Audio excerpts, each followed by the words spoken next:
Supreme court आईनी bench ने military court से केस 7 जनवरी को समाअत के लिए मुकर्रर कर दिया।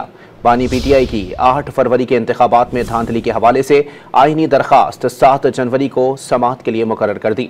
मजीद जानते हैं डॉन न्यूज़ के नुमाइंदे उमर मेहताब बढ़नी से। उमर, अपडेट कीजिएगा। खान की सरबराही में 7 रुकनी बेंच मुकदमात की समाअत करेगा। कॉज लिस्ट के मुताबिक फौजी अदालतों में सिविलियंस ट्रायल के से मुतल्लिक दरख्वास्तों पर समाअत 7 जनवरी को होगी। इसके अलावा 2005 ज़लज़ला मुतासरीन की बहाली का केस भी 7 जनवरी को समाअत के लिए मुकर्रर किया गया है। बानी पीटीआई की 8 फरवरी आम इंतखाबात में धांधली की तहकीकात से मुतल्लिक दरख्वास्त पर समाअत 8 जनवरी को होगी। शेर अफजल मरवत की इंतखाबी धांधली से मुतल्लिक दरख्वास्त भी 8 जनवरी को समाअत के लिए मुकर्रर की गई है। लापता अफराद केस की समाअत भी 8 जनवरी को होगी। इसके अलावा डिप्टी स्पीकर पंजाब रूलिंग नजरसानी केस पर 9 जनवरी को समाअत होगी, जबकि हाई कोर्ट्स के चीफ जस्टिस के सवाबदीदी इख्तियारात के खिलाफ दरख्वास्त और तलबा तंजीमों पर पाबंदी के खिलाफ दरख्वास्त पर समाअत 10 जनवरी को होगी।